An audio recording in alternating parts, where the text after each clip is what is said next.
Amy, we have resignation of personnel, 3.5.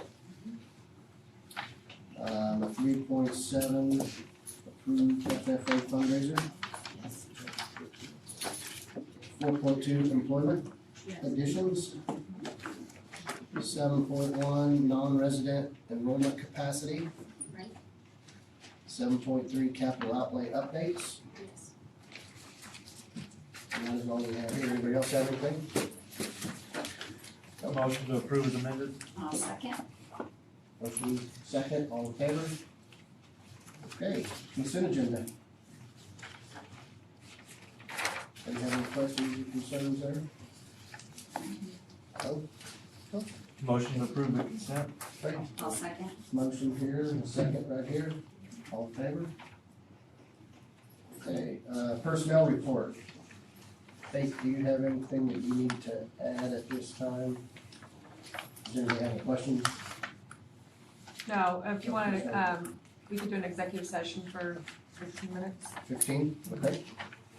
for personnel. All right, Mr. President, I move we go into executive session to discuss personnel pursuant to non-elected personnel exception under coma, and the open meeting will resume in the boardroom at 5:16 with Faith Floyd present. Okay, we have a motion right here. I'll second. Michelle has a second, all in favor?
Personnel report?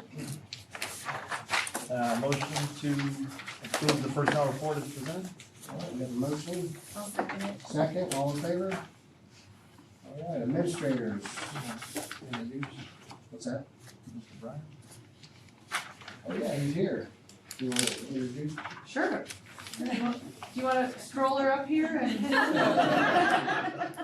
Yeah, Mike, why don't you come up with them? I'll let you do the honors. I'm not gonna take the chair. I wasn't sure how old she was, so I was like, I gotta. She's 1.5. 1.5. She's woke up from a nap. She's like, oh my Got her Cheerios. Oh, that's good. She's very excited.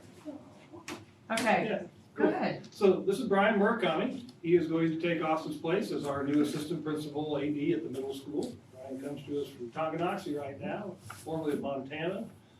So I'll just let you tell them a little bit about yourself. You can introduce your sidekick. Yeah, so this is my daughter Alexandra. She is 1.5. So she is a ball of energy. Yeah, so we moved, I moved back here with my wife. She's from Shawnee, so we're from the area. And her grandparents live here, so free daycare.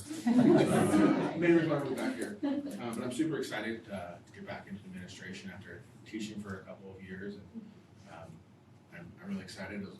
Instead of looking for a district about this size, and that's like, I was super excited when it popped up, and I'm really happy to be here, and I'm really excited for next year. We have another one on the way, July 1st, so it'll be a fun summer. two under two. Yeah, nice.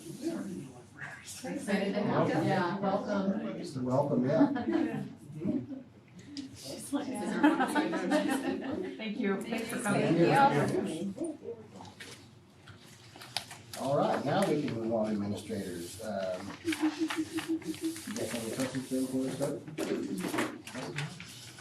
Mike, you want to just keep rolling here? I can keep rolling here. All right. But we're just kind of gearing up for that final push to the end, and state assessment's coming up, and I know we're gonna talk about those a little bit later, so I won't steal Carrie's thunder over here. So, over the last month, we had our music concert last night, if you were there. It was an interesting time with Kara Holbert, as you may know, ended up having a few complications, so ended up in the hospital, and they're gonna have she's gonna have her baby tomorrow, or they're gonna induce tomorrow. So tomorrow, Saturday, she'll probably be a new mom.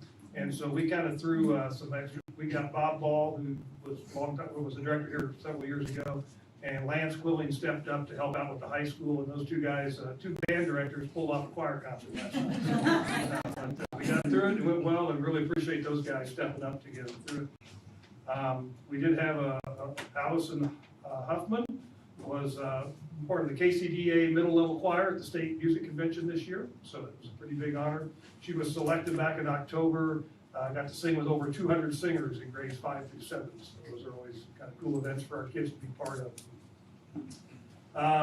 Probably saw the newsletter, we had a student selected to have their artwork displayed at the great thing, Youth Art Month display at the Topeka Public Library. So if you happen to get to the Topeka Library, you will see Rosie Kramer's picture up there. Yeah, you can look for it there. So, I'm gonna let Austin got to do Charger of the Month with Faith today, so we'll let him talk about our Charger of the Month. Yeah, not sure what that says about band directors, that it takes two to do one choir concert. That's true, by the way. I'm glad that you said that. Noted for the record. We had two Chargers of the Month at CAC, 6th grader Lydia Stillwell. She's a great role model for other students in her class, always works hard, always doing the right thing, puts forth her best effort, so well-deserved for Lydia. And then Tiffany Burgett, 7th grade math, was nominated. I think this is her second time winning the award. I think she won it last year also. So she took on the role of 8th grade math for us about halfway through the year this year, so that was awesome on her part.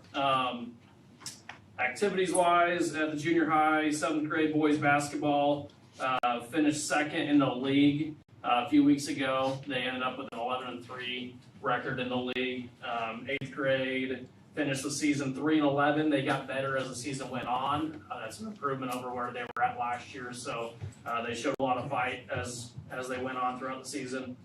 Both 7th and 8th grade Scholars Bowl finished 4th place at League Scholars Bowl. And then coming up here, we're getting down to the end. We've just got track and golf left. They'll start practices March 23rd when we come back from spring break. You wanna tell us about your kickoff for state assessments? Oh, I thought we were gonna do that with Carrie. I can do that.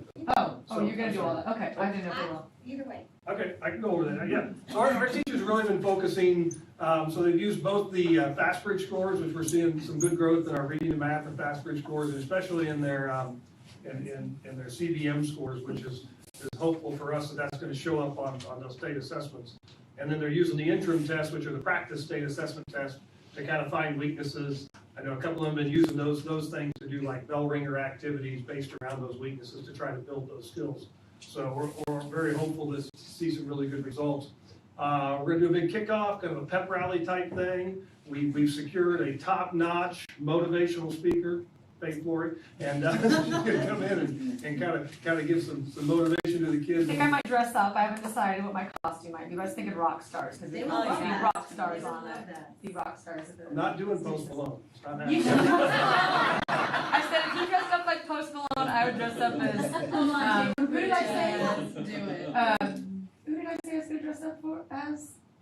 Brett Michaels Yeah. from Poison. Yeah, that was the one. Long hair at the, yeah. I have a The kids who know who Post Malone is, I'm just saying. The kids know, they won't know who Brett Michaels is, but they won't know who Post They Malone would know is. that, yes. Yep. I don't know. I probably- I'll consider it. We've got some incentives in place, just, we're really pushing kids to do their best. We know kids will work hard and try hard, they've got the foundation skills, our teachers have done a good job, so now we want them to prove it. And maybe you can throw a little competition, and we'll look up our league school scores and try to push them a little bit just on the competitive side. Hey, this is where our other league school scored. We're better than that, kind of thing. So, to give them some motivation to do it. We've got a few little, motivational pieces. If they improve their score, there's some rewards that are gonna go with that. So, we're gonna have some fun with it. Hopefully it'll give them a good feeling getting into state assessments. Who's next? Orly, Kyle? Okay.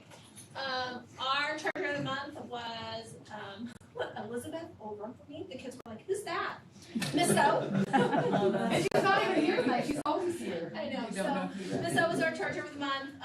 All of her write-ups talked so much about relationships with kids. I know you guys all know how much that is so very true. She is present for everything. She makes relationships with them. They see her in the lunchroom. They love her. She goes above and beyond with her relationships and also in her professional learning. She's taken on some dyslexia coursework this year on her own. Carrie has been mentoring her through some of those things, and I think she's got like 4 master's degrees. So just an all-around top-notch educator. So she was recognized, and the kids were the kids were very excited, but it was like Miss Faith and I came in and we interrupted their teaching and learning. So they were like, Who's here? Why are you bothering can we us? stop? Is it okay? And then she was like, no, we're going. And then they were really excited. So teaching and learning is so very evident in their classroom. And so it's just always fun to go in there. We have a good time. Board goal 5 for us was budget and facilities. As you guys know, one of our big things for our building is I'm going to meet with preschool teachers on the 13th to start talking about their needs for our building and begin having those conversations. Then I'll meet with Faith and Janine Henry. We've started our capital outlay projects and getting bids for all of those pieces. So that's kind of where we're at on the board goal. And then our state assessment is a little bit different because we don't have previous state assessment scores to look at. This is our first go round. We do the pilot state assessment at 2nd grade, but it is nowhere near as intense. We'll have like a very small little kickoff party for 2nd grade as they do the pilot. And then for 3rd grade, we kind of do the bigger kickoff. We will have FBLA coming in. They're going to partner with us and they're going to play some games with the kids to get them excited, and that's going to link into our test-taking strategies.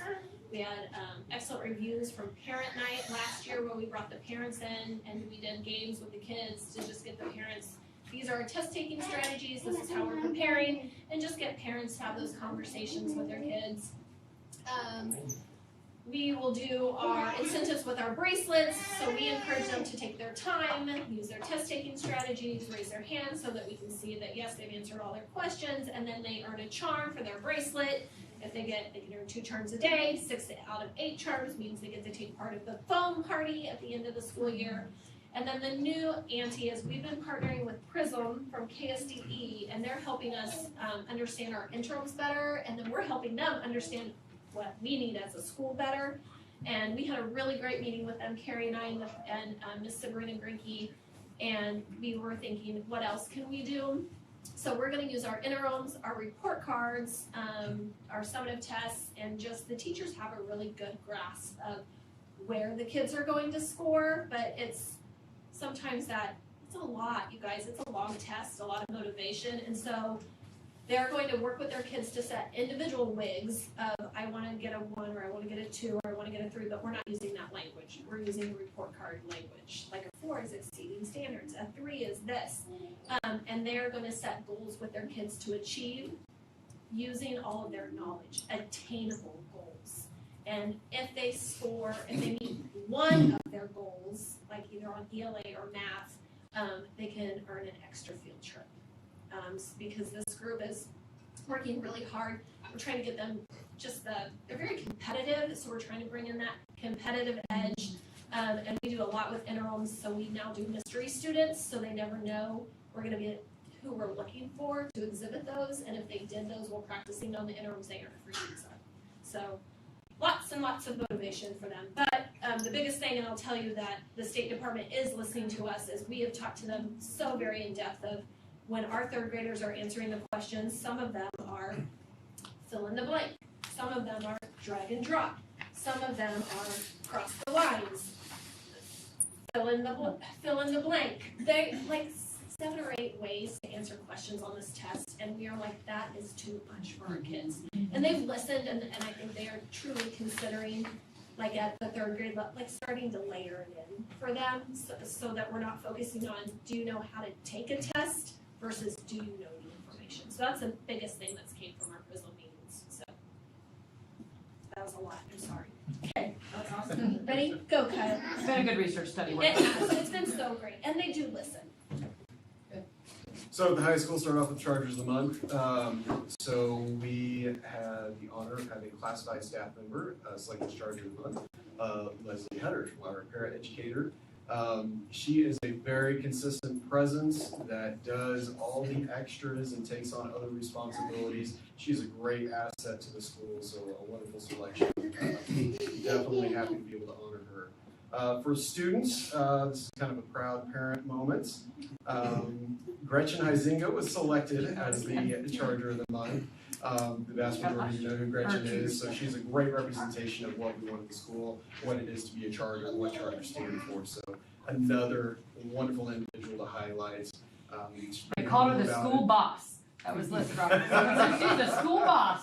So I don't know what Mr. Ellis is, but she's the school boss. They said that girl, she knows what we're going to do, and we're going to get it done. So anytime they ask her to do something, she's going to get it done. She'll get after it. That was a fun comment I read to her. She's like, great. Yeah, absolutely. She's wonderful. State assessment plan, so very, very similar. We are going to have an assembly for our sophomores and juniors because those are the only grade levels that take the state assessments. We are going to focus on achievement with them. Going to provide each of them their assessment data from their 8th grade year and show them where they were at and where that aligns to kind of our goals, and then provide them targets as well, so they have individual targets, and then we're going to incentivize those who meet those targets. So if you hit the levels 3 and 4, which is college and career ready or beyond, or if you have significant growth, so we're actually going to cut those categories into half, so there'll be eight growth measures, and so if they demonstrate a movement from one growth measure to the next, obviously that's the gains, the positive movement that we want to see in display. So we're also going to do kind of the competition a little bit, show them us versus the state and us versus the other league schools as well.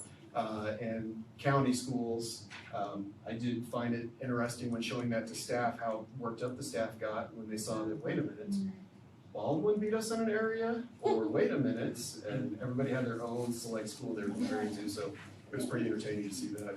So I think that might be helpful with the kids as well. Like I said, incentivizing that. And then we will also add that as a component to the intervention supports that we're doing. We are seeing a lot of success with the interventions, or MTSS, or the success strategies course that we've implemented, and we've seen some major gains in the fast bridge. And so this year we just did the ELA, and we're having a lot of kids who are testing out of that now. So we're seeing those gains, and our groups are substantially smaller than what we started with. So I think kids are taking this a lot more seriously, and then we can truly target their needs. And then next year we'll fold into math as well, so we'll have the math interventions as well as the ELA within the success strategy. So very excited to see the progress that the kids are making within success strategies. Hopefully that correlates to the progress we'll see on state assessment scores. Thinking along the lines of the future of our kids and their scores and what that represents, tomorrow we actually have a pretty big ordeal going on at the high school. That is our career day. So we have over 30 individuals coming in to speak to our students about different careers, and they'll be rotating through those career tracks and listening to those individuals through the morning, and then having a career fair where they can actually talk to the individuals about their companies and potential job opportunities as well. So gonna have a big ordeal going on. So Maybe you volunteer to be in career fair? No? You also in career fair? Okay. We'll get you next time. Yeah, we'll get you next time. Yeah, we'll get you next time. In terms of events and everything, you know, the building that doesn't sleep, things keep moving on, but I'm gonna turn that over to Chris so he can roll with all the activities in place. I only got about a page of notes here, so I'll move fast. I'm gonna get my readers on that I had to go out and get. Our winter sports seasons were very successful for our coaches and our kids. Our girls wrestling, we qualified 6 for state. We had 4 state players. Freshman Kennedy Portlock got second as a freshman, so she was in the finals. And the girl that beat her was last year's state champion too. So it was awesome. Our girls with the 6 girls that we took finished 4th as a team. So that was really awesome. A league school won the state championship in Wellsville. So our league was really represented well at state wrestling. Senior Morgan Pickering was our school girls' first time 4-state time qualifier, and she's a 2-time state placer, so she got 4th. Our boys, they also qualified 6 for state. They had 1 state placer, and they were also the Pioneer League champions. Girls basketball finished the season at 16-8, and 2 of the teams they have played or are currently playing in the state basketball tournament this year. The boys team finished 15-9, and 7 of the teams they played are playing or have played in the state tournament. That started yesterday for some classification. So pretty good showing there for our basketball team. Powerlifting's also doing really well. Got kids competing hard in there, and their state meet is coming up March 28th in Chapman. Our spring play was last Friday, Saturday, and Sunday, and that was called Too Much Light Makes the Baby Go Blind. And the cast and crew did great there. We had Mrs. Holbert, who was on bed rest, that was by doctor's order. Her husband helps, so he took over and became the director, and that was, we appreciate him and all his hard work to get that done. I will say, for those of you who did attend, I hope you were aware of the chaos that you walked into, because I sure wasn't. It was a lot of fun. Yeah. So, but him stepping into the role he did, man, we really appreciate that. Mrs. DeWeese, who is our gifted teacher, she took 2 teams that competed in the Washburn Leadership Challenge event, February 26th and 27th. That was a 2-day deal that they spent the night there, and 1 team brought home the Transformation Award for the team that made the most significant improvement from beginning to end of that simulation. So that's a pretty cool deal. We got the band trip heading to. Oh, I'm going to chime in on that Washburn leadership thing. Go for it. Ms. DeWeese talked to me and said she's been doing this for a long time. This is the first team she's ever had come away with an award from that event. So we had a really good showing. And the first time she's taken 2 teams. Yeah. We have the band trip going to Nashville over spring break.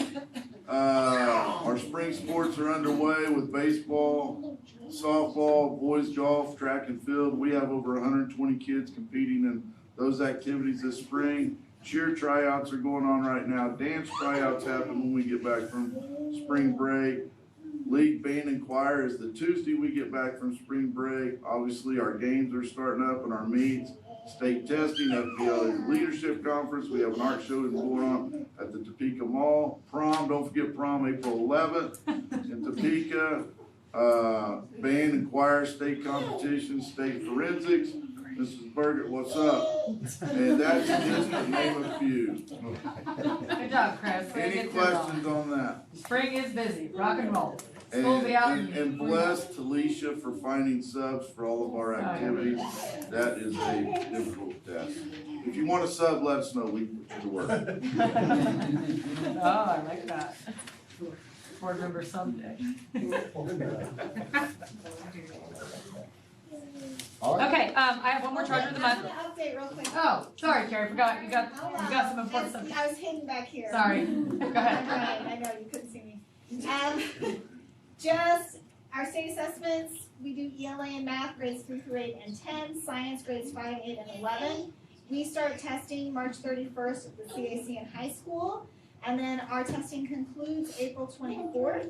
We will get results within 2 weeks of the window closing on April 24th, except for 11th grade science because they had to rework the test again and they have to norm it this summer. So we'll get that probably fall of next school year. And I just really want to appreciate and thank our building administrators who have taken the state assessments of, like, I would like them to have goals, and I want you to do this, and I want you, and they just took it and ran with it. So great job, everybody. Thank you. Curriculum resource update. Emma Fernandez at the high school, she's our Spanish teacher, requested at the beginning of the school year to review options for replacing her very old, very outdated Spanish curriculum resource.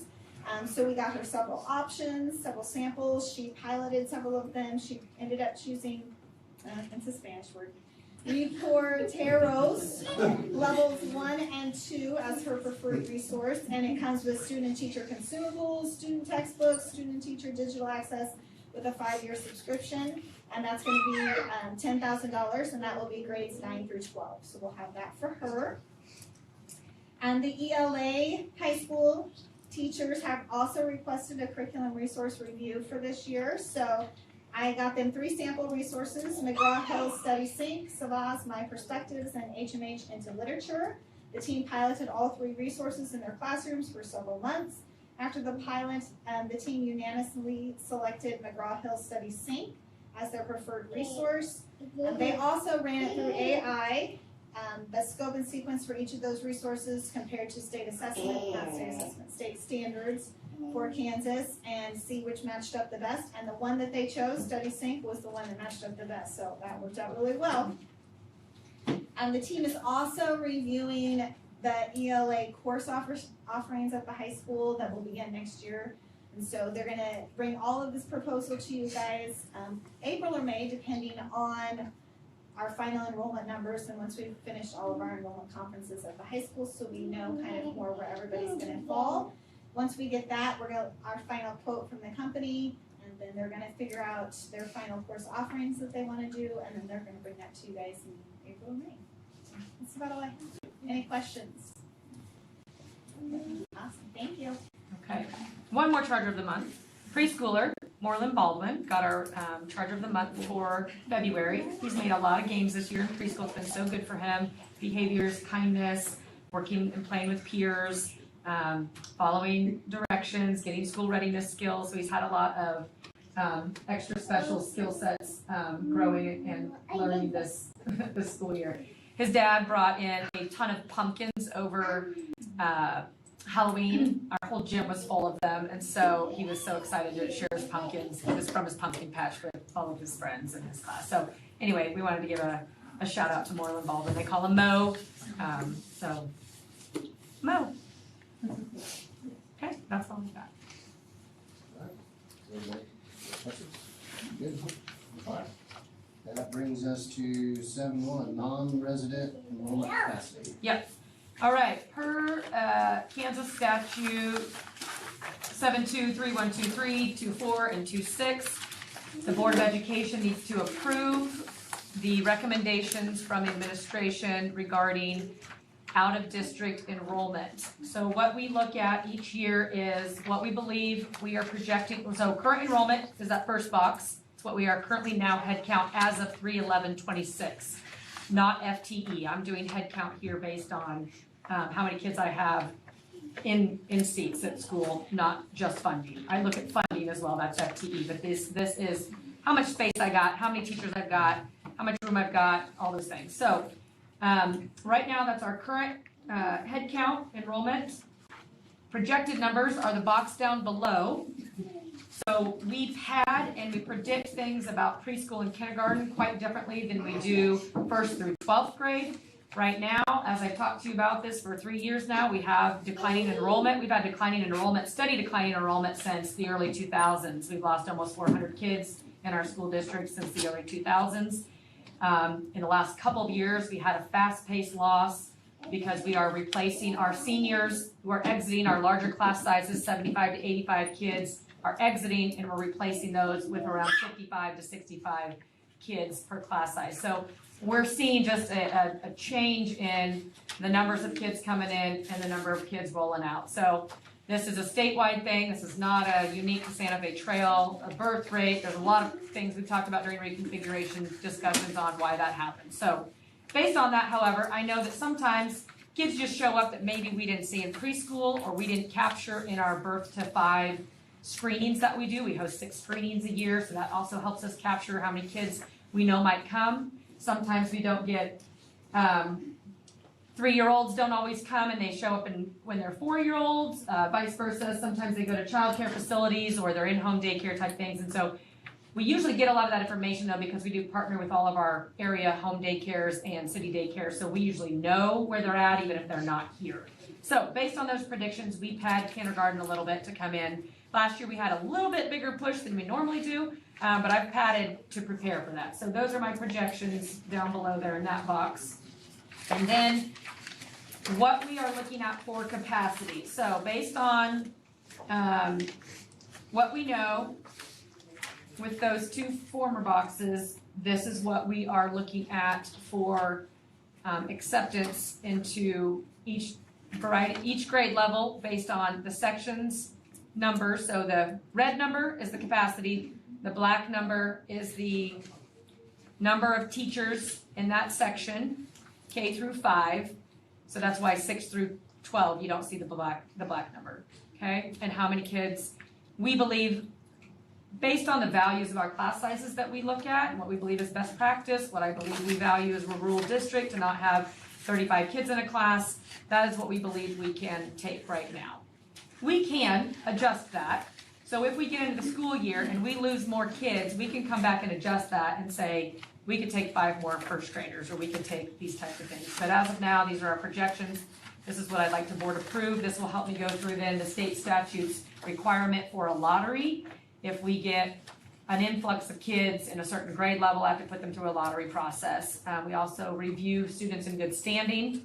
I also make room and pad for move-ins. I would like to prioritize staff students and move-in students to our district so that we know people move into the community. We're preparing for that as well, because we do get a lot of move-ins and move-outs and transient and things like that happen as well. So I've got 15 kids in foster care. I've got 23 kids that fall under McKinney-Vento homelessness, so I take all those into considerations of where kids end up and move, and a lot of those movements are harder to predict, but I put those in my thoughts when we're looking at these things. These are also recommendations that I worked on with every one of the principals. We talked through it and really try to make sound judgments on capacity numbers. So that's Fourth what. grade means flip-flop. Yeah, Yeah. What's going on in 4th grade now? the 3 and the 5 are backwards, right? There's 3 Oh, teachers, sorry. 5 students. Yep, I will change that. We'll amend that. Thank you. That's why I sent it to you guys to give me one last glance over it. Sent that email. Thank you. This can change, like if. Sure, absolutely. So Yep. we'll just have to reapprove it. Yep, another date. yep. Okay. And that's not a big deal. So we just have to, by statute, approve it by May 1st. And then I will start the process of, I've already let principals know that we need to start reviewing student records. So we do review records to meet our students in good standing policy. So if an out-of-district kid wants to come to our district, they haven't been expelled 4 times, So we look at those things based on our policy that we've already adopted in the past. And then we will review student records. And then we will let parents know that we're gonna make a recommendation to the board or we're not based on what we see in student records. So if people are asking in there if there's no open spots at a grade, they'll tell them to go ahead and. Yes, I tell everybody to apply and then I will let them know. Okay. Yeah, so we've had people reach out, they usually reach out to Amy or principal, and then we show them where the online enrollment, so right there is a link that goes to our online enrollment page, do you wanna click on that? And they can then read the policy, they can read our current capacity numbers, et cetera. And guys, we're playing the game of declining enrollment, maximizing our class sizes to what we believe is best practice, but also taking into consideration that, we want kids to come to trail. So all of that is as a messy algorithm that is really hard and challenging to predict without overestimating or underestimating kids that are gonna come in and out, and then making space for new kids to come that may be out of district. Of course, we'd rather have kids move into the district, right? And we had places for everybody to live, and they could move into the district, they were all here, but there's a reality too. I mean, we take 80-some out-of-district kids already. So it's not that we don't take out-of-district kids, we take a lot already. So with those declining numbers, there's a lot of games here in making sure we're not over capacity with the teacher sections we have, making sure we're still bringing kids in so we're growing, and then meeting the problems of funding with declining enrollment. So it's a game. It's a hard game to play, and it's very challenging to predict all these things, and then also keeping a sound budget. When we're losing $300-some thousand a year in revenue from FTE, we want to take kids, right? But I also can't afford to keep everybody staffed if 10 kids isn't going to make up for that revenue loss that I have here, and I've got to go down to 3 teachers. So it's a game, and it's hard, and then taking care of all these facilities. So you guys know all this, we've been talking about this for 3 years, it's not anything new, but just know that that's, all those things go into consideration for this recommendation. And we can always change it if we need to. Any questions? Online enrollment has been open since January 1, so I already have applications in. I have a question on the number, and I know that, it's a prediction, or this is what we're willing to take. But, looking at like 3rd grade, you're saying we could take 10, which would put, based off of current enrollment projections, put that at 63. But then 2nd grade, you're saying we could take 1, and that would put that number at 61. Like, are you? So the older we get, the more kids we can take in each class by best practice. Kindergarten, we want smaller class sizes than we do 5th grade. So we try to do kindergarten capped at 18, 1st grade capped at 19, 2nd grade capped at 20, 3rd grade capped at 21. And then you'll see that it says 3 teachers per grade level. That could change. If someone leaves and we naturally absorb, that's great, but if not, that's okay. But if you look at my current 2nd grade class, there's 53, so it'd be 54 divided by 3. Right, I guess that's what that's exactly what I'm getting. Is our math wrong? I know, that's what. Oh. So like you said, 2nd grade caps at 20, and there's already 60 in there, why are we taking 1? And then why wouldn't we say we're taking 3 if we're capping at 21? Why is it not divisible by 3 if we have 3 teachers? What grade are you looking I at? might have math wrong. I'm just looking at 2nd grade. Okay. Second grade is just Yeah, that makes it 61. And I very much could have mathed wrong. Do I need to put 2 there, Lori? So You 2nd put grade. 0. Oh, It 0. would be 0. It would be 0, because if you want to cap half one. Is there a kid you were thinking that was maybe leaving? No? No, I might have. I don't remember specifically talking about 2nd I'm grade. going back to my email.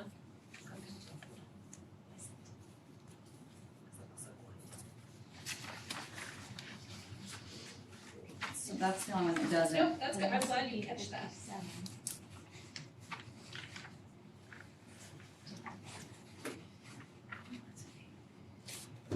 Also remember, let's say we get a ton of move-ins or we get a big bus, that doesn't mean we can't hire another teacher. Right. Like, those are things like that, that those are all possibilities, so. Or instead of absorbing, filling the position, those types of things. Yeah.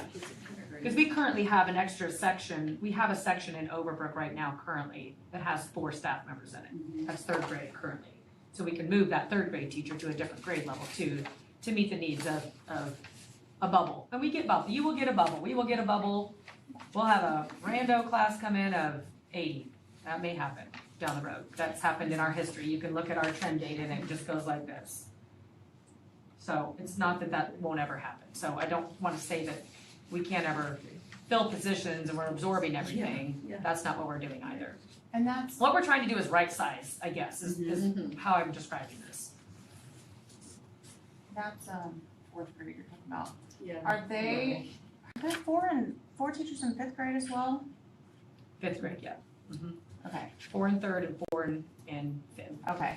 I was thinking there was 4 and 5th. And they have I a was big trying class to- next year. Oh, Yeah. it's Kylie, it's because, we have, this is what I talked about in Ag Tech Day. Okay. We have a few students who, and we can put it as 0, we have a few students who we claim because they're homeschooled and we provide them speech services, but so we have to claim them for like 0.3 whatever for the school district. So did you put them as FTE and not head count? Is that maybe? So why the I number's think that's that what I way? was thinking about that, but if we put it as in regards to head count, we can change that to 0 because I don't, in my brain, I count them on my numbers, but we don't claim them as a full-time student. Okay. So we can edit that and amend that to say 0. Okay. But that's where my brain was working and I remembered that. Okay. So we have a couple. You did talk about that in Yes, yes. our meetings here. I just had to remember one.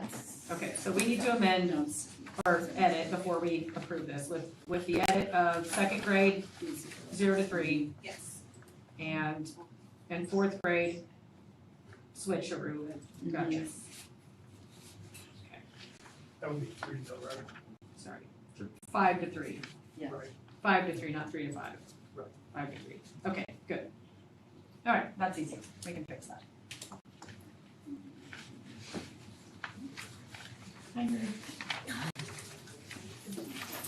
Okay, so I just need action to approve.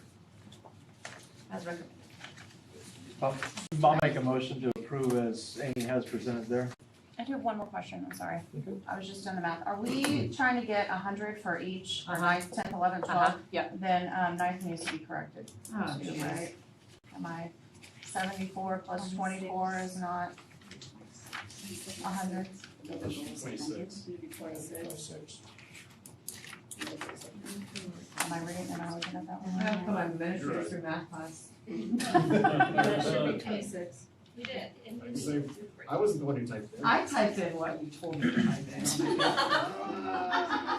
Hey, remember that? Sorry, I'm not calling you out. It's okay. We did this together. We did. Review I that. did all wrong. Okay, we got it. All right, that's why we got everybody's eyes on it. Okay, Okay, now we're good. all right, thank you. I'll make a new motion to now approve as Amy has presented. With the amendments? Yep. Okay, so we have a motion. I'll second. Michelle has a second, all in favor? All right. Perfect, thank you. Summer programs. Okay, in your book, you should see proposals for summer programs as well as the OPR summer camp proposal from Ms. Warburton and Overbrook. Yes. Right? Okay, good. And then, not much has changed. It's our typical, our kinder camp, our 4th grade transition time, our credit recovery, summer school, and then the summer camp at Overbrook Attendance Center. So I don't think a whole lot has changed in those proposals from last year. And we're still good, right, Laura? Yeah, you got it. Yep. My only question, or I guess maybe comment, would be with pre-K moving to OAC, is this something that we foresee that we're gonna need to continue? Because there really isn't a transition. And the majority of our preschoolers Kinder camp, you mean? For the Yes. few, like after this Like, year? right, after this Good year. question. Yeah, probably not. Okay, because I think that seems, Yeah. okay. that Yeah, was this all. would, I actually thought about that this year, and I was like, well, they haven't been this year. Right, But then after that, they will already be there. They'll right, be there in the really isn't a building. transition. Yeah, they'll already be seeing the lunchroom, all of it. They'll already know the teachers. So, yeah, this would be the last year.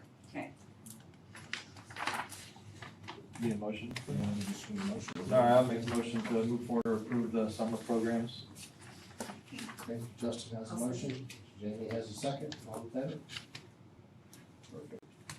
7.3 capital outlay updates.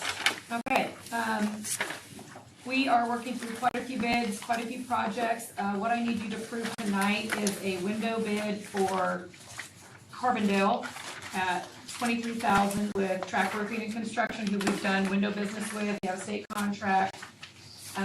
We're a little over the $20,000, so I need board approval on this. They have done all of our windows. We did bring bids to you last year with a couple of other companies because we had a much more significant window installation project last year. We did a ton of them. So the Carbondale one, this will finalize all the windows in Carbondale, get us exact same windows that we've worked on before. The other companies didn't have the exact same windows. I don't want different windows, so these are the ones I'd like to go with. They also beat everybody else out in those prices anyway, so probably because they've got the state contract. So I would like to recommend that we move forward, finishing out the windows at Carbondale. We do have a couple windows at Overbrook we're looking at. 3 of them we think need replaced, and then there's a couple at the district office, but those won't be significant costs. So this is the one that was over the 20,000 mark to get. And it's down. Carbondale. Carbondale's down. Yep. Okay. Did this company do those for us Uh-huh. in Overbrook Yep. too? Yep. And the high school? Yep, all of them. Yeah, those same. I'll make the motion to approve. Okay, good motion, I'll second it. a second, all in favor? Perfect.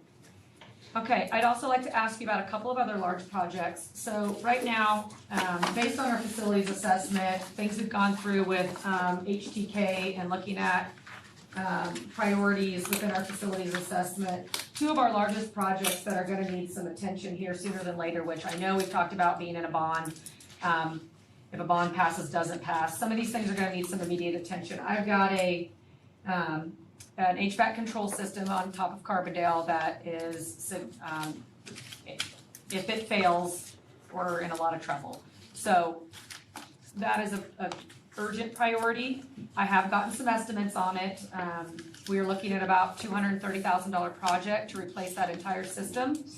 It is one big project, but it is something, our capital outlay is very healthy right now. It'd be one I'd like to get done if you guys wanna move forward with that. If you'd rather leave that to see where a bond project could go, if you guys are wanting to put that project over in that category, we can do that. I just don't know how long we have to wait on that.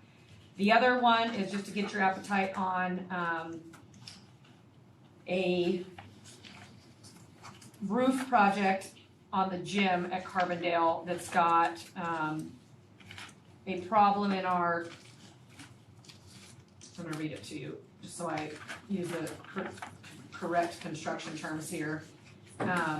To remove the old IMP panels and trim, install new chair flashing, install new IMP panel and related trim, and prepare the job site for sealing of the paneling around the roof of the gym and the walls. There's a large space that we have temporarily filled that needs permanent fixing. So there was a hole probably about this big between our roof and the walls of the gym, and that we found last year when we couldn't keep our temperature regulated in the gym.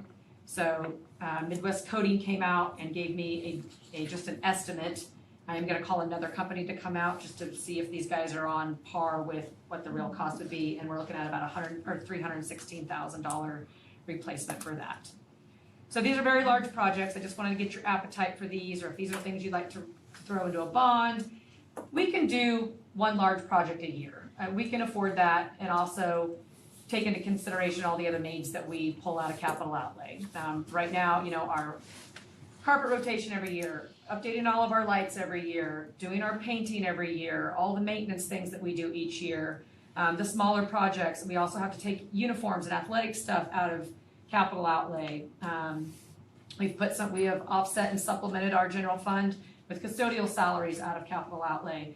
So we play that game of making sure that we pad capital outlay enough to cover all the costs of what ifs, but also maintain the needs of our facility assessment for the larger projects that we know need to be done, and a few of them each year.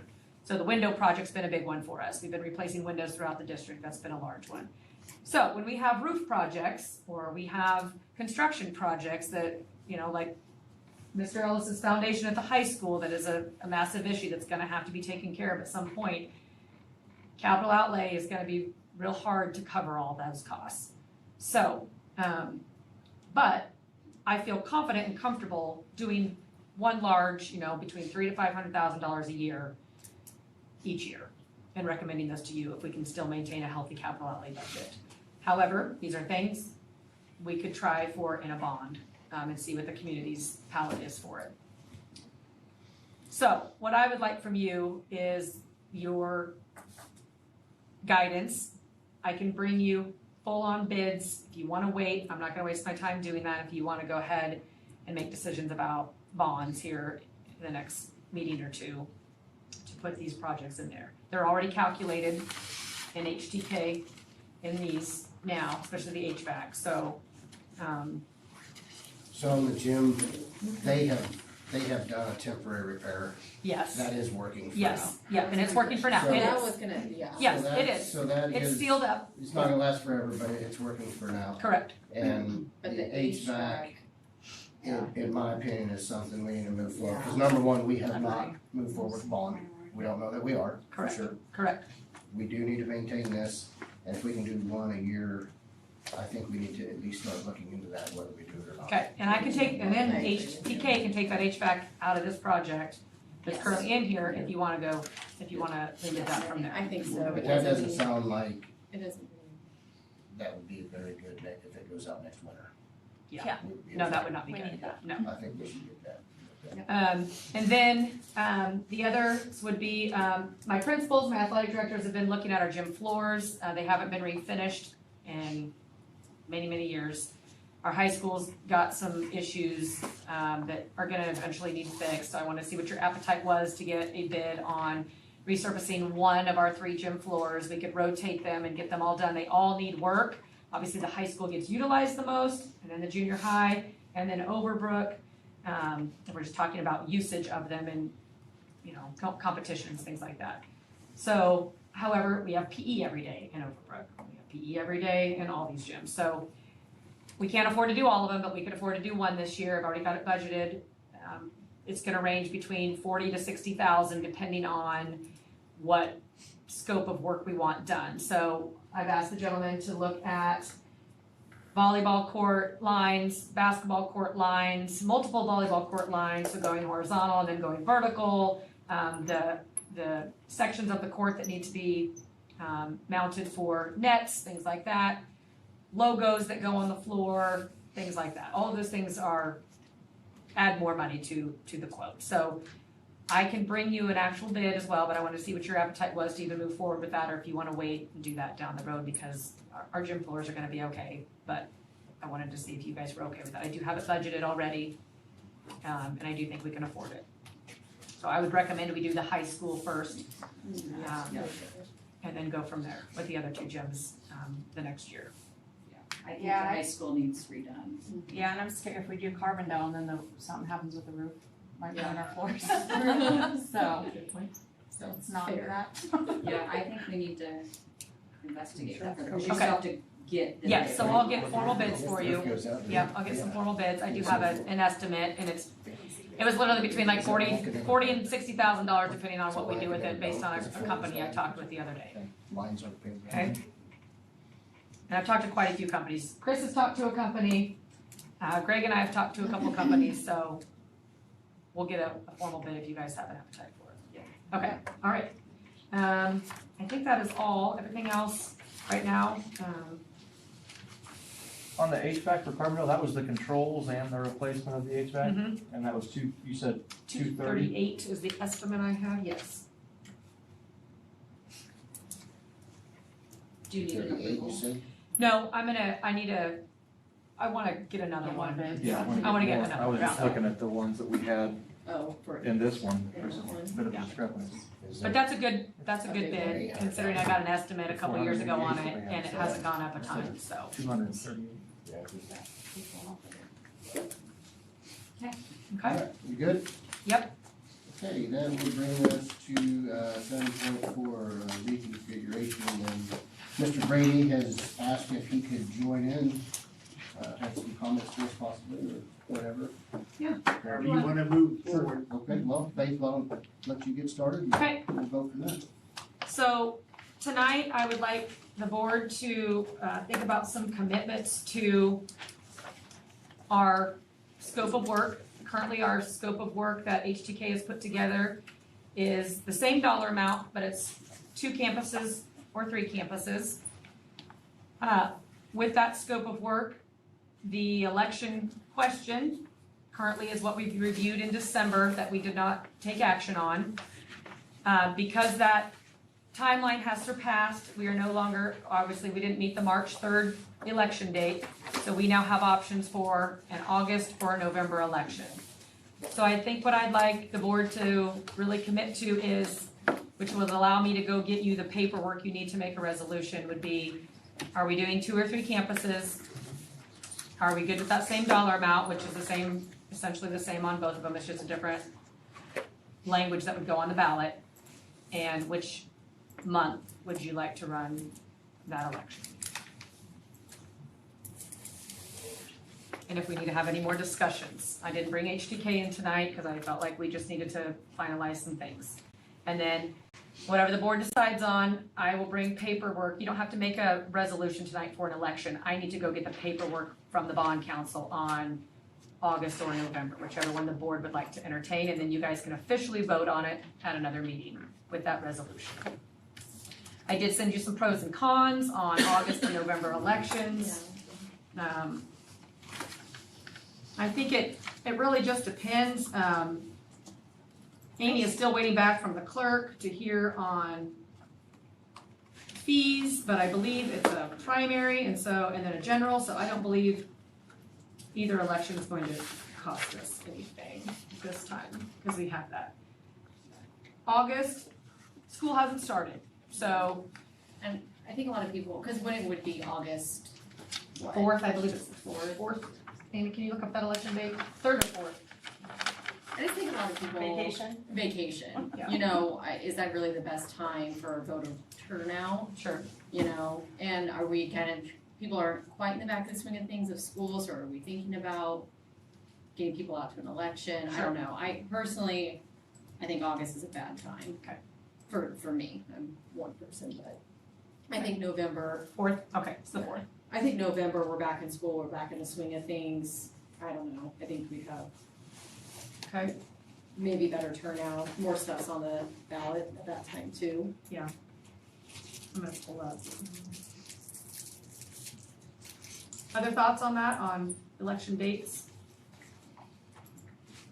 I don't have a preference, so I'm I fine. don't either. Yeah, the date, I don't really have a preference either.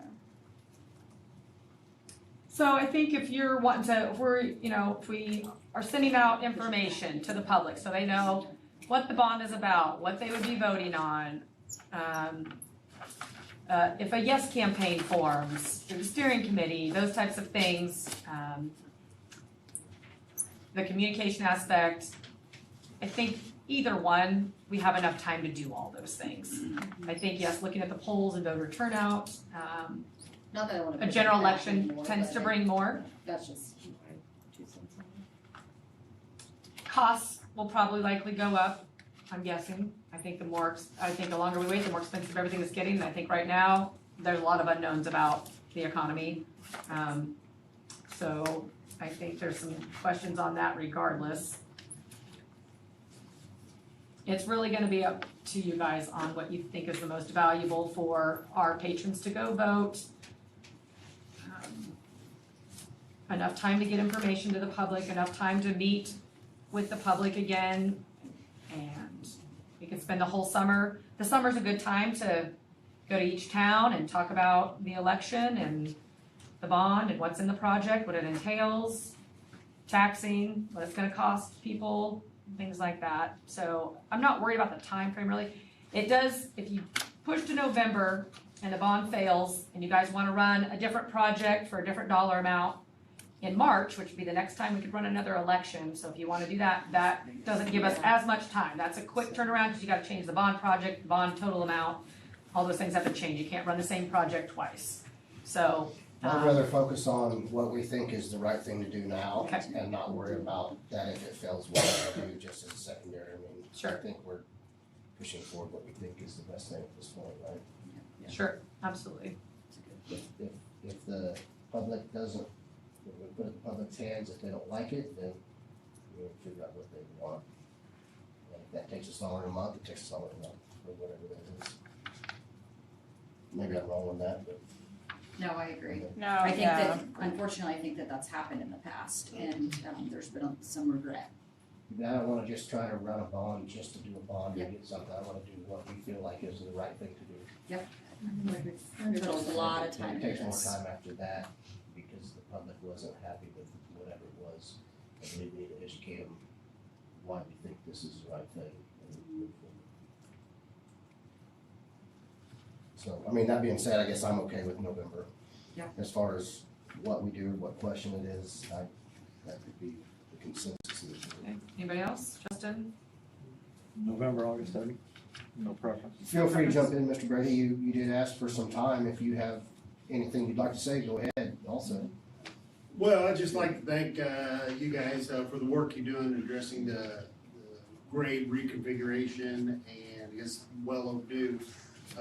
There's been a lot of work put into it, and appreciate all the people that have come together and worked on it. We know that the current configuration, I don't believe, is sustainable in kind of how we're put together as far as transitions. That was a big discussion in the first round of that, transitions and how we're structured. I don't think anybody was in favor of that particular structure ever. But that, we've been living in that for a long time, so I applaud the effort in changing that. I'd like to thank the superintendent for her work and facilitating the dialogue, keeping the open dialogue, at least with Overbrook and myself, trying to address the reconfiguration question. So just thanks for all the work that's went into that. That's the first thing I'd like to say. There's some significant areas that may have not been considered. The consultants early on admitted that they did not consider any economic impact to any given city. And the communities around those cities. Now, we obviously have 3 communities within the district, and there's a lot of feelings over the years about how those districts have come together and the unity within them. So that was a concern for me on, well, as the school district goes, the communities are a vital part of that, and as the communities go, the school district goes. So how are we partnering together to meet the needs of the students within the community? So I was regretful on my part that they didn't at least consider that, because there will be an economic impact to any given city, depending upon what the decisions are made on the board. That may impact the district overall in a long-term fashion, and that's something you have to consider over long periods of time. So the recent decision to close Scranton, it's gonna place additional strain on the community and could lead to further erosion of student population. That's very possible. And it's not seen as building a sense of community, you know? I mean, obviously, we've seen some negative feedback to that, but I respect the decision that was made, and we'll move forward with that. But as we move forward, we need to express what options can be presented. Are these the only option? Because there were the other options presented. Just HGK did not really take those into consideration. So we're kind of left with these kind of two campus, 3 campus kind of focus is where we're at. And I question, is that really where we want to be? Is that the right decision for the communities at this time? Because, you know, our schools are a vital part of our communities. We love to see the schools in the communities. We like to see baseball games, softball games, those things come to the community, and we want to provide the best outlook for our children and our communities. So, like I said, we've been discussing these 2 and 3 campus models. I'm not so sure that they are gonna help. They're gonna help to some extent, but are we really providing a good outcome for our students long-term? Because I think community schools are, and as close as you can get your younger kids, because they're vital, that early childhood is vital to future growth of any child and that education. So are we keeping them as close as they can and not riding buses? I mean, what we've all complained about is busing. Every kid is literally bused in the district currently. How do we solve that? How do we get these kids, you know, in Overbrook or in Carbondale or in Scranton to be able to go to school? And, you know, you would save a lot of busing time. You don't have to bus within 2 miles of the cities. So at least you get that set of kids that are not on a bus. You know, you're gonna have to, you have no choice on kids out in the country. There's no way to get them to school without busing. We all understand that. So I just encourage us to consider other paths, reconsider the path we're on, and partner with the cities. The city of Old Brook, we really like the summer program, but we gotta partner with the school district to provide opportunity for growth in the district. And I'm not real sure how we can do that. I think teachers and staffing, that has been a struggle in the district, so how can the cities help provide better opportunities to keep teachers and students in the community? Because we've lost a lot of teachers. They're moving out to other communities. So, you know. John, do you have some ideas on what the communities, as well as the schools, can do to, like you always talk about bringing people in. You know, we're lacking housing, we're lacking jobs. Housing is we're the largest employer. So I view my role in that our role in that as being an employer. So then for housing, entertainment, things for our young people to do, I mean, we've had staff since I began teaching here, people have driven into the district to work. We've had many that lived here as well, but we've had, 30-some% staff living in surrounding communities.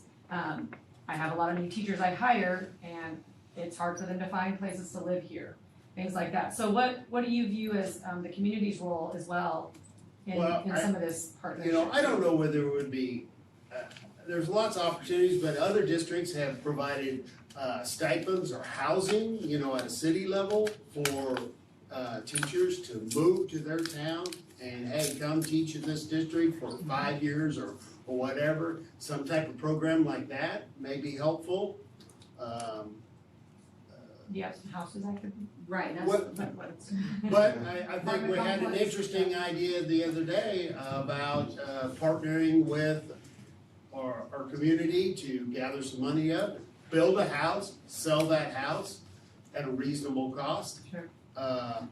So you're not making money on it, but you're paying for the cost of the house. If you did 2 or 3 of those a year, you'd have several new houses that you could provide in that area. Carbondale's they've got, I think, 40 lots up there. How many houses have they built? 40 some, it's in the 40s. How many have they built? Do we know? 5? 8. More than 5. 8 to 12. 8 to 12. Yeah. So we've got some growth over there that I've seen. Yeah, it's a possibility. So I think that will help, that housing option. I don't know what the appetite for the individual communities would be for those type of things, but Right. I think we have to consider it and we have to look at it as a partnership, at least from the city of Overbrook's perspective, you know, because if we don't, I think we're all gonna suffer the downfall, I would say, of losing more and more students, because there's opportunity, there's our kids in the district, and we know that parents are funding other opportunities for their children to go to school, either outside the district or in some other fashion, could be private schools, whatever. And why is that the case? Why is the public education not attractive to them? So are we meeting the needs of their educational mindset? I think some of that's also about values-based. Can be values. Political. I do, and I will say that as a mom that has 3 children in the district, I absolutely hate how our district is configured currently, because Absolutely. it's ridiculous that I have to go to 3 different schools to pick up my kids. So to me, it isn't so much are my younger ones in Overbrook or Scranton or Carbondale, but can they be together? You know, I have no intention of my kids moving to Carbondale if a school is in Carbondale. But it is not appealing as a parent when I'm saying, come move here. You're gonna have kids in 3 different areas. I agree. And so, to me, we're worried about growth and how it's going to impact the communities. I guess I do not see it as a negative thing. I think I struggle with seeing it that way, because if you told me all my kids could be in one place, I think we would see growth. I agree with you, and I when I moved to Overbrook, they were just in the phase of rebuilding the 3 schools and projects and all of them. I didn't have kids, but I moved to town specifically because I knew, well, the school's 3 blocks away. And my wife moved multiple times as a child and said, I'm not doing that to my children. They're always in different schools. So one to school, and they went through K through 8.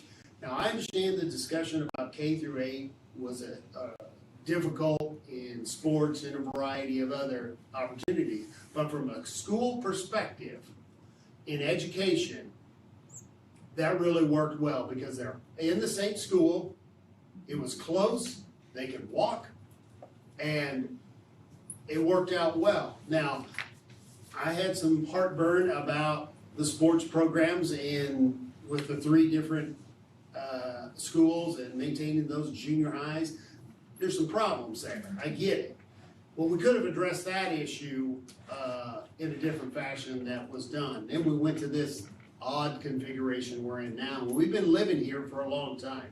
So that's why I applaud the board's decision here we gotta fix that under any circumstances, we gotta fix that. I think the problem though is, I keep hearing that we go back to that, which is K whatevers and all the buildings. That does not help the financial problem we are in. I get it. And That takes more staff, concerns. more people, more programs, and upkeep and maintaining of the 4 districts where we have massive revenue loss from declining enrollment. I'm not saying we won't ever go up in enrollment again, but but I also can tell you right now, 400 more kids are not gonna move into this district in the next 10 years. So that's what I brought to the board, and the data, when we started this is, when I first started the town hall meetings, when I first became superintendent, I went out to introduce myself, who I was, and I just kept hearing over and over and over, reconfigure, we hate how this is set up, And then my second year, I really got a glimpse into the declining enrollment and how that was then impacting our budget each year and the revenue loss. And so it was like, how do we then, out of all of these 4 buildings, all of these 3 towns, bring everybody together so at least our kids are in a better space, learning environment, our families aren't driving all over the place, our operations are more efficient, our staffing is right-sized, and we get the teaching and learning where we need to be versus paying for all these buildings and operations that we could change and be more affordable and put money into the kids and the teachers, and give raises and good salaries and be competitive. But right now we're paying for operations and buildings and less money for teachers and kids. So I think that's kind of the ultimate problem here, that it's not that no one wants to be a school closer. That is not a decision that any school district ever wants to make, let alone a new superintendent. I have 8 Scranton kids in this building. I know that. But I have Scranton kids in all my other buildings too. I have some Overbrook kids here. But I also have Overbrook kids everywhere else. So I've got to make a decision for all these kids and make recommendations to this board to make tough decisions on what's the best future outcome, even if we gained 100 new kids in 10 years. What can we sustain and what can be more efficient? In the steering committee, I heard a overwhelming liking or palate for middle school not being with our elementaries anymore and being probably closer to the high school for those opportunities, having better electives, CTE options, the new ag stuff we're getting. So I think that was an overwhelming, I don't know if you heard that as much as I did, but I felt like it was an overwhelming, like a lot of people supported the middle school going out there, which then changes what we do with elementary. So then we can, how do we get all those elementary kids together in one facility? So that's kind of where the 2 and 3 campuses happen, is do we split the elementary, put them in 2 different buildings? Do we close one building, which the board has made a decision about? We looked at one campus option that was monstrously expensive. Right. That would be that would be ideal. You're saying that would be a good idea too, the one campus, and then part of what. From a city perspective, no. But Maybe from a school board perspective, yes. But I think that comes with a large price tag, and I think the appetite for a bond issue is gonna be low.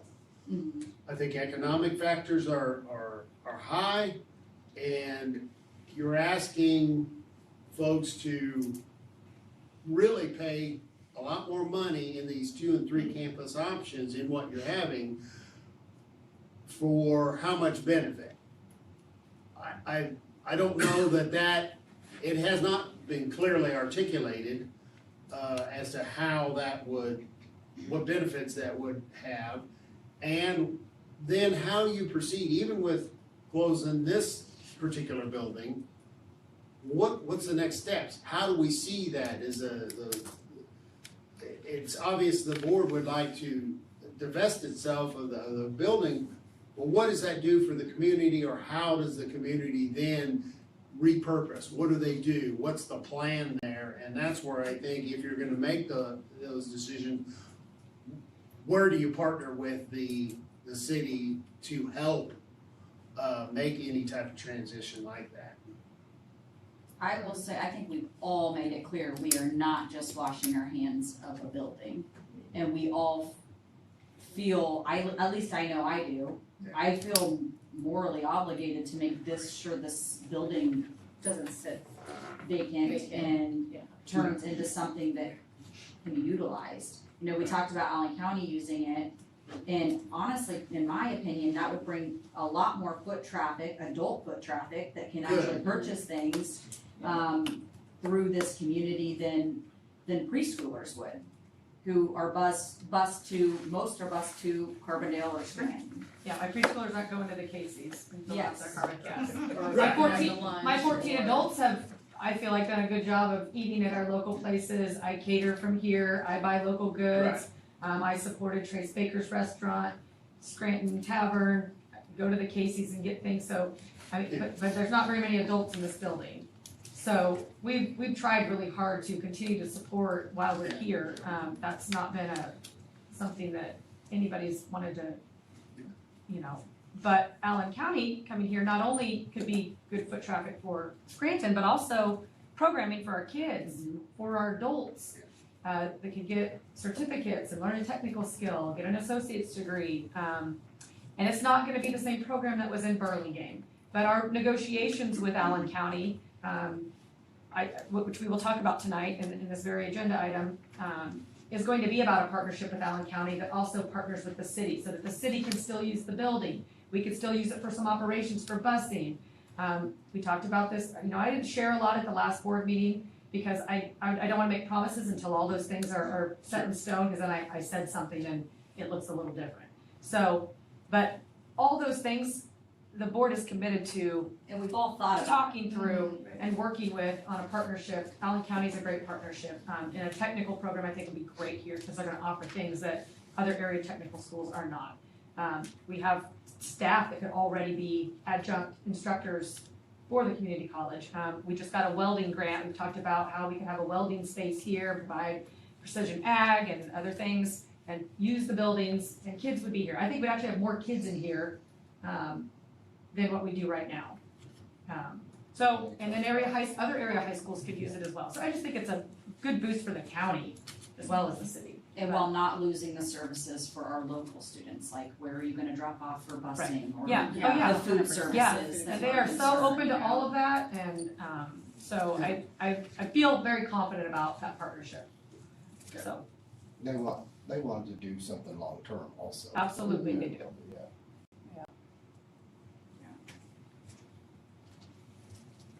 Well, thank you for, letting me, have a moment of your time. I don't want to take any more of your time up, and Thanks And for John, coming. we've talked about Overbrook too, so keep that in mind, let's say that the board decides to go with the 2 campus option. We want to work with you and the city on, the things for Overbrook as well, if that's something that, if it goes that direction. It may not go that direction. And if it goes that direction, obviously you care enough to work with us on that. We would love to make sure that if there was a different purpose for your building besides school, that worked well for your community also. we've worked with Laura Lee on the summer program. We would like to expand our programs and provide more community involvement in our buildings and utilize them more. They're all paid for by taxpayer dollars, so how do we utilize them to their fullest extent that the community will support? Because the main thing we want is community support for both the city and for the school districts. And, sometimes that's a difficult balance on that, but how do we partner? And I think there's a lot of opportunities. We brainstormed the other night about it. So, I don't know if any of those were desirable to you, but I think we talked about a few that seemed like pretty good ideas. So, those are just ideas, but. Well, yeah, we appreciate you coming in. Yeah, thank you. What else do you have? Well, I do want to talk about Allen County. Okay. So Allen County has come to us with a proposal. I sent you an email today. They went to their board last night. And,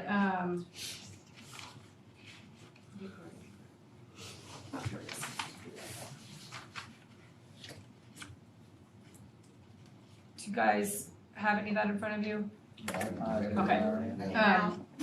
So essentially, they are willing to match our initial proposal values-based model, except for that benchmark dollar amount of the 50% of the appraised value, based on the overhead cost to bring in programming here, pay for personnel to come in, and furnish the facility.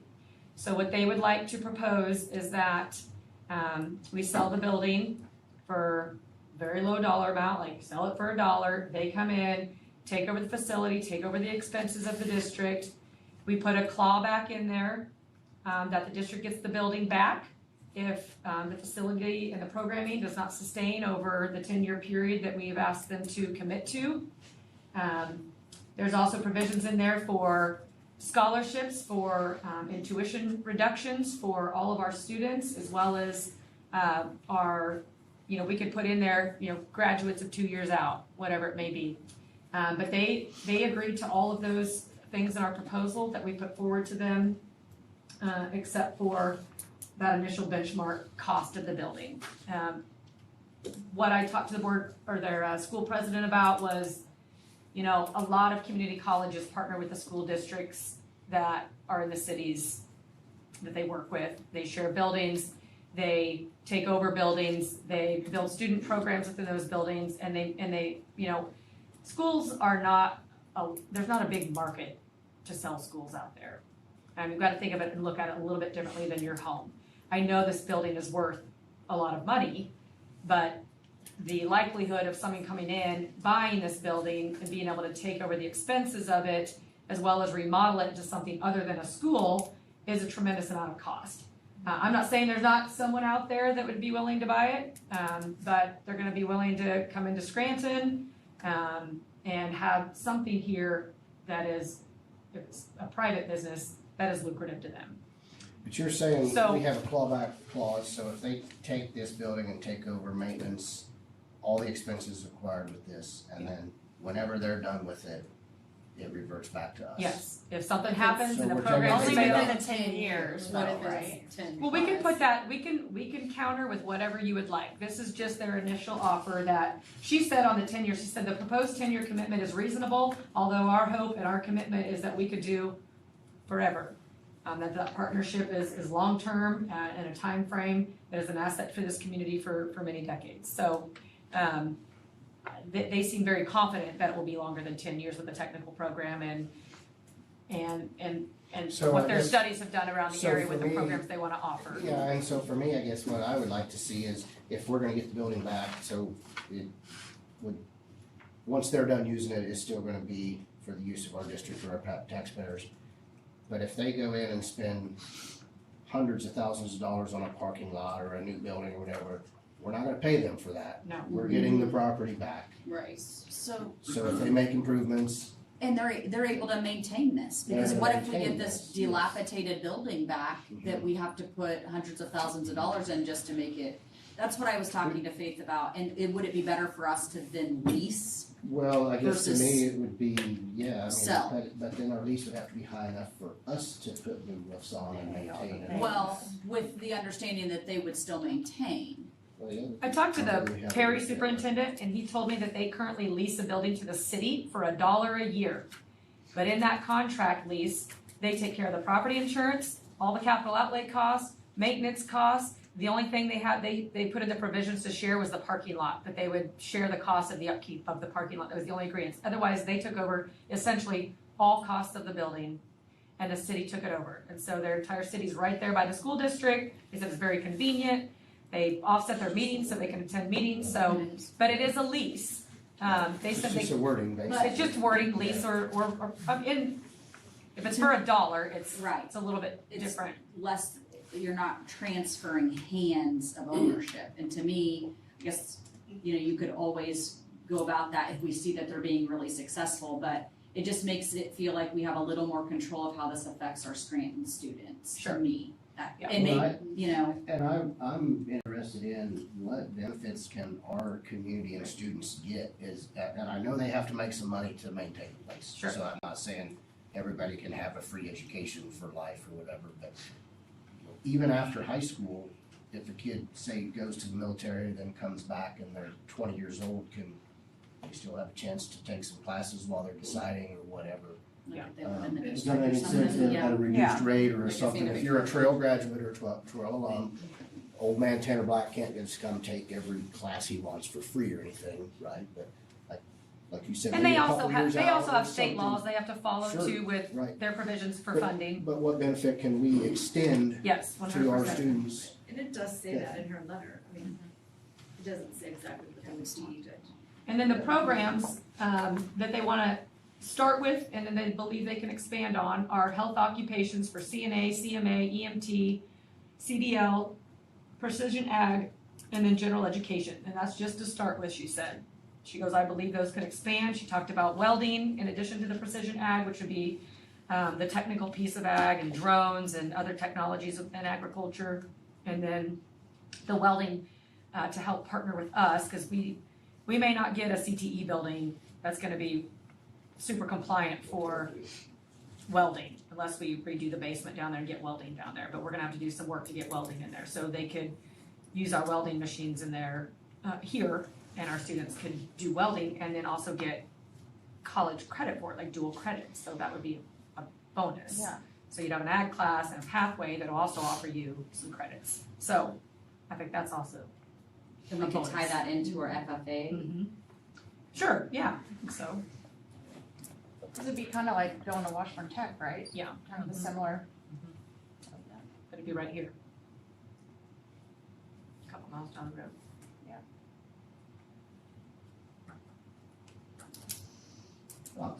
Did they talk about Obviously, Greg would have to be highly involved in. Yeah, we don't have to make a details decision we tonight, come up other with. than we have could to say do we that. wanna make a commitment to, based on, also, this has contingent upon the state legislature. They have to send me, the approval that they do not want to, they have, first right of refusal of the building, so. Could we investigate, I guess, a little further, the benefits or the pros and cons of lease versus purchase? With everything being on, I would want to make sure the building was properly maintained. And I know, like you said, they have laws and things that they have to follow, but how do we ensure that they're doing that? I'd say the only thing with a lease is we just need to be prepared to take it back over and put those expenses back on the I budget. know. yeah. So that's the only, that would be the only thing I would say to consider is, if we're prepared to do that, then yes, then a lease would be Or something we. 20-year clawback instead of 10, I mean, that Yeah. to me gives you a All little, that's the same, right? yeah, just do a clawback with 20, and I feel like, Or do because we if, have to put a time frame on it? yeah, I mean, I don't, that's a good question too. I mean, Or at least get the first option if you don't want it. Yeah, do we have to put a time frame on the clawback? I can ask the attorney about that. I mean, I think it currently wasn't stated as a year, it was just we recommended a commitment of 10 years. So I can ask him about that. well, no, it's a good question. Keep asking it. There might be some hesitancy for leasing versus, because then what's our temperature on commitment? Yeah. And what else would you like me to investigate or ask? If we get 400 more students, can we kick them out? Okay, there you go, yeah, so. Actually, if they're providing all those services, we're gonna wanna find a way to keep that too, though. Sure. So, So what if we have growth in the district, then, I'm not, Yeah. just kind of said that as a joke, really. no, I know, but. I mean, mean- if they couldn't put all these services in, we wouldn't wanna lose them either. Exactly. So we would have I to think find that a makes too big way of a to benefit. keep the. Well, we've ran Yeah, into we would not a want to district do with that. more than 400 more kids. Yeah. We'll figure Fine, that out, too, so, we'll figure that out for sure. I like it. Bring us some new industry. I think And do CDL, we I think have- CDL would be big. Me too, Yeah, I I can like see that. that. I really do. CDL. I think that's. The tuition reductions, do we have exact rates or anything on that? No, she didn't put rates in there, so I just we could said- ask for all that data. She said she would do a further data study. This literally happened last night, this meeting, Okay. so she would put together some more data. I actually, in the proposal, asked for, data on, all the data I asked for was enrollment projections that they have. I asked them for programming benefits, a summary of special benefits, reduced tuition, fee waivers, or dedicated scholarships available for USD 434 students. I asked for a program roadmap, a list of intended technical and academic programs to be housed in the Scranton campus now and a timeline for later. And then regional impact study, a comparative summary of the potential economic benefits for the city of Scranton modeled after the documented impact of a main campus at the city of Iola, which is where their main campus is. Just to model that, use that as their model, what that did for Iola with Allen County there, job creation, local spending, and auxiliary business growth that can happen from, I'm sure they have that kind of data, so I've asked for that as well. Did they say, they said something like they had a pipeline of 1,000 students that they could access, did they say what they thought they would actually have enrolled? That's what That's I what did. they're- She said she will get me this data. Her meeting was literally last night, so. Yeah. Those are the requests for data If and they're gonna get projections that I asked 1,000 for. people to the. Is there- are there other- That's big. Are there other data points you would like from them? It's a great place to start. Okay. Yeah. So she'll get me all of that. We don't have to make any decisions tonight. I just wanted to converse with you about what they came back with. I guess if you're asking for opinions, and it's my opinion that we move forward with negotiations. without- Oh, absolutely. Okay. Yeah. Definitely wanna work with us, so. Hard because really the benefit that our district and our community would be getting from that is huge. I will say, I think they're probably only willing to negotiate if they're not paying for the facility and that market valuation that we've placed at them. I can bring back a counter, if you want to counter a dollar amount, But I think their investment, their values-based offer here is in all these other things, is Yeah. how I'm reading this. Which is a great thing, I feel like. Yeah. It's just hard to see the immediate benefit right now. That's why this data will be important, their projections. They're gonna look at all 4 area high schools that are in their catchment area. They'll also look at the surrounding technical schools and what they offer, what they don't offer, and then what they believe our area would have an appetite for based on economics, the demographics of our communities, and what they believe people what kind of program they would want. So I think they do all those studies when they put new programs in anyway. Did they mentioned too, like a timeline of starting classes too? That's what I was getting ready to ask. It's gonna take a little When they would- time, yeah. obviously, to Oh, get yeah. their stuff approved, but they're wanting to start fairly soon. Yeah, I think next fall they would start offering a few Some things, so, stuff. yeah. Okay. Okay. Yeah. That was my question. Yeah. A lot of it will depend on if they get the right people hired and those Yeah. kinds of things, so. That's great. I think. Greg, what's that? Go ahead. I think that, when we're talking about partnerships, all 3 cities and the communities around them have a plethora of projects and things that could be done. But a program like that would be very beneficial if you could have a few students get real world experience of taking, this is what I'm learning in the classroom, and I need you to do this over here. That would be an excellent partnership for that type of program. Yes, definitely. Technical career. And we've tried to develop these in our own school already, but this is done at a higher level, at a post-secondary level, with credentials attached to them, with certificates attached to them in a different manner. So there's benefits. Yeah. And I don't think they're not gonna be a conflict for us, they're gonna be this additional Oh, yeah. opportunities, so. And accessibility in evenings and weekends broadens it beyond here to well beyond just your high school students. Yes, they said, our alumni associations, all of our community groups that still use the building. I mean, we have about 3 or 4 groups that use this gym every year.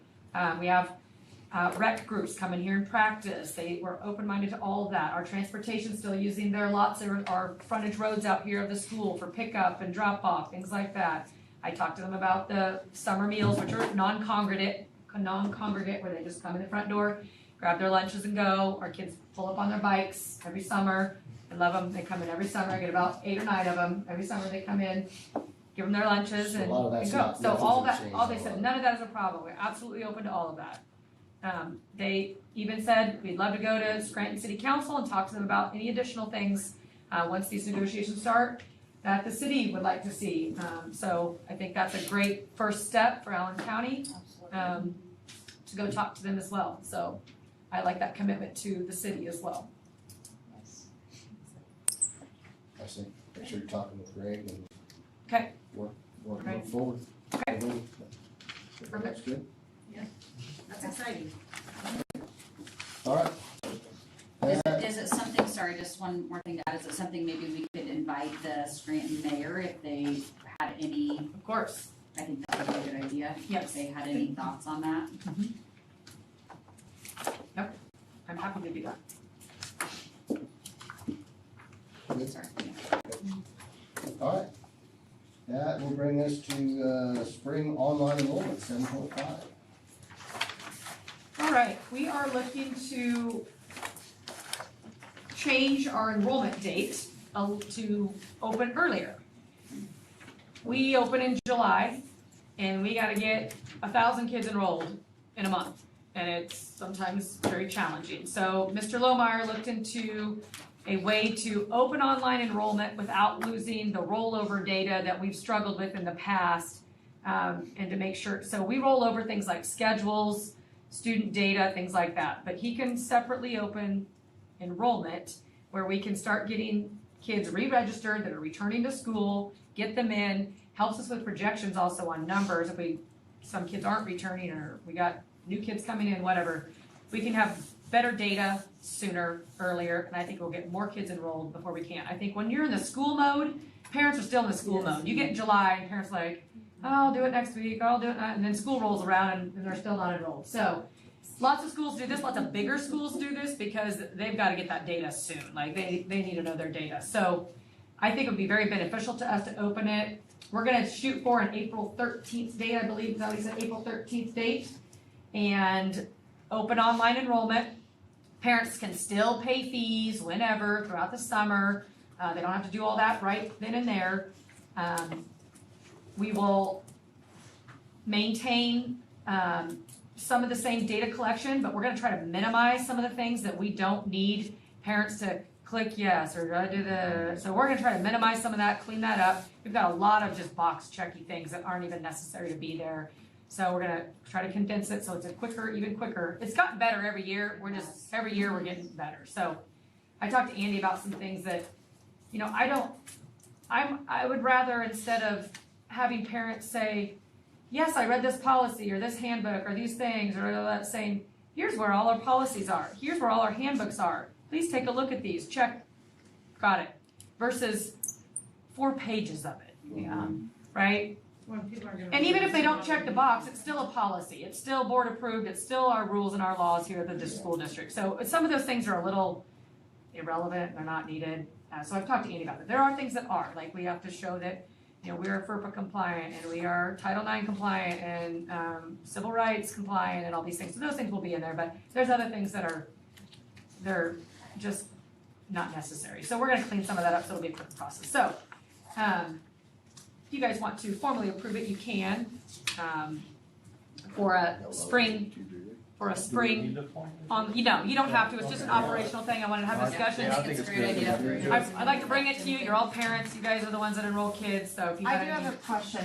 So are we gonna have, I wanna say maybe like a cutoff date? And I'm only asking because I know sometimes when people enroll here from out of district, it's like, I don't know, literally last minute, like, oh yeah, by the way, you can come to our school, and people are, freaking Out of out, district like, is completely different. where am I going? So that's what I'm asking. So out of district is completely different. So when they go to enroll, if you're out of district and you put an out of district address in, if you've never come here before, So you the have spring to, enrollment won't. you have to by law go through my out of district enrollment process. Yeah. So that's that lottery piece, that capacity piece we just approved. I have to review student records and then it goes to the board. I have to keep that open until June 30th. That's state statute. You can't. No. Until. Until June 30th. That is state statute. Okay, so decisions. And the reason why is I have to give parents an opportunity to apply for out of district until June 30th, because let's say I only got capacity for 10 second graders and I get 11 people apply, then I gotta put all those eligibles into a lottery and one of them's not gonna get a spot. Okay, but here's my question though, like on that, so we have June 30th, and then, our normal enrollment is what, like August 4th? So then that gives them no time to be told, oh yes, you can come to school. So with us being able to enroll in spring, I'm just saying so we would be able to tell out of district people hopefully earlier than. I can probably tell them by July that I'm gonna recommend them to the board. Yeah. That's probably all I can tell them. Yeah. I've reviewed, so But that's. I've had them started reviewing, the hang up we've had is trying to get records requests in the summer is impossible. There's no one working at some of these schools to give us records, and it sometimes takes a month to get a student's records. So I've told them I'm giving them the green light in April to start requesting records of students that have already applied, because that opened January. Yeah. I've already got a bunch of kids in there, so they're gonna start requesting those records. We can get those done early, and then I can say, hey, June 30th, cut me off. By July 1, I could probably start reaching out saying, hey, I'm going to recommend you to the board. Okay. And then at that July board meeting, we can approve those. Yeah. That makes sense. No, it does, yeah. But I have to wait, Families are but by statute, I have to wait till June 30th right now. Okay. That makes sense. That's law. I like that. That's the non-resident enrollment law the state passed. It used to be different. We used to have a lot more freedom in how we did all that. Right. Okay, I like it. Okay. Everybody good? Yep. Alright, negotiations, do you need a time? I would say 15 minutes, 15? probably, yeah. Okay. All right, Mr. President, I move we go into executive session to discuss negotiations pursuant to the exception for employer-employee negotiations on Tacoma, and the open meeting will resume in the boardroom at 7:12 with Faith Flory present. Okay, we have a motion, I'll second it. second, all in favor? Are you done with administrators?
Jamie, do you have your next report?